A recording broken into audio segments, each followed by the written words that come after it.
new from Vinegar Syndrome, released from 1990. It is Invisible Maniac.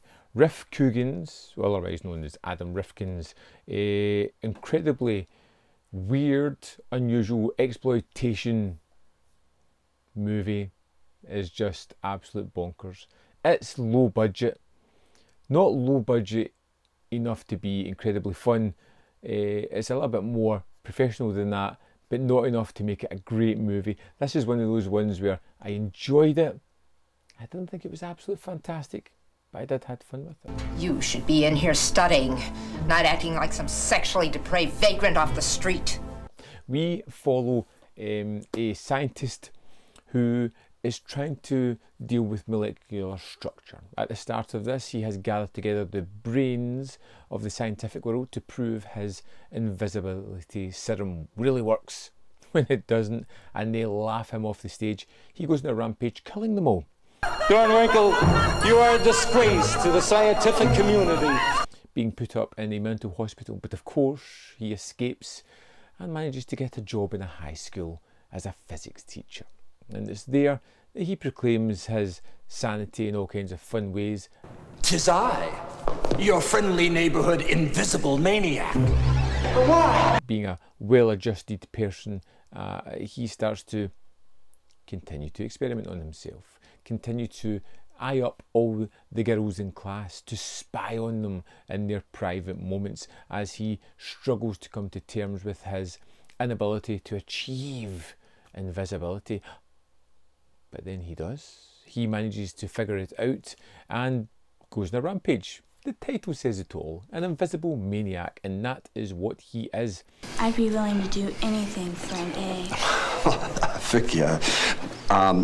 As his libido leads the way, he hunts down the girls to rip their tops off and then brutally murder them. So, you get boobs and blood, the two keys of an exploitation movie from this era. And there are some things that I kind of liked about it, some things that I found impressively tedious about the film as well. Noel Peters I thought was wonderful, absolutely excellent as the scientist at the heart of this one. I thought his performance was head and shoulders above everybody else in the film and really had that unhinged tinge to it that I thought was just incredibly fun. Me, the greatest scientific mind of all time! This movie tries its attempt at humour, character moments, but they're incredibly banal, like when the jock promises to get his revenge or disturb this classroom. His grand plan is for all the kids to push their books off the desk at the same time. Ooh, scary, so nefarious.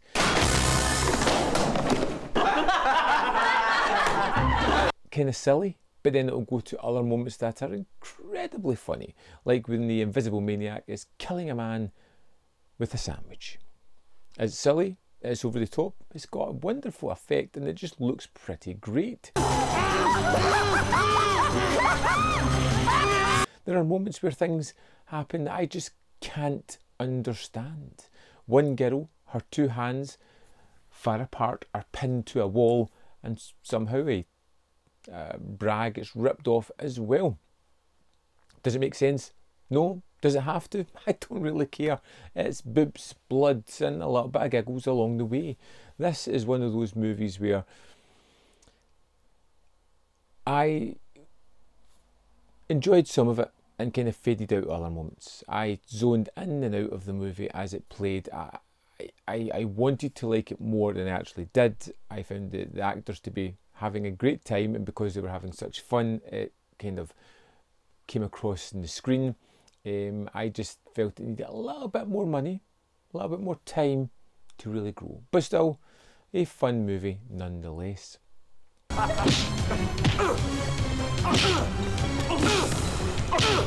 Being Vinegar Syndrome in a new movie, this is of course on 4K, so you can see all of that blood and anything else you want to see in the highest definition possible at the moment.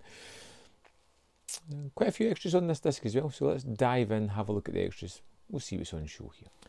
First up, we have Fast, Cheap and Out of Sight, the making of documentary featuring interviews with the cast and crew.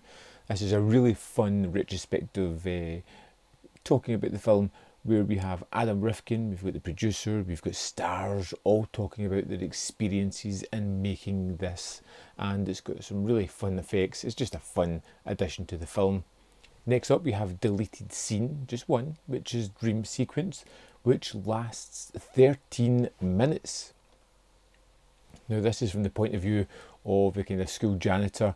As we watch him go into a horrible nightmare, you can really tell why it was removed from the film, but it's an interesting addition. Next up we've got video request video interview with Riff Coogan, where Adam is really playing the character of Riff Coogan. This is 12 minutes 11 seconds, and it's just kind of quirky, fun. We have the He's Invisible music video, 4 minutes 16, and to go along with that we have the behind the scenes footage from this as they made the video, which is 10 minutes and 5 seconds long. We also have the original video trailer, which is 1 minute 38. In addition to this, we've got two commentaries, one with the director, Adam Rifkin, and one with the Hysteria Continues crew. There we have it, The Invisible Maniac. It's bonkers, it's silly, it's kind of fun in moments. It's not one that I didn't like, it's not one that I loved. It was fine. I'd love to know your opinion on this movie, whether you loved it, hated it, fell somewhere in the middle. Let me know in the comment box below. While you're down there, hit the thumbs up, it really helps these videos. There is more content up here, you can see more of my stuff if you are interested. And don't forget, in the description box are links to the Patreon membership program, manvfilm.com. All ways in which you can support this channel. Thanks for watching, and see you next time on Man v Film.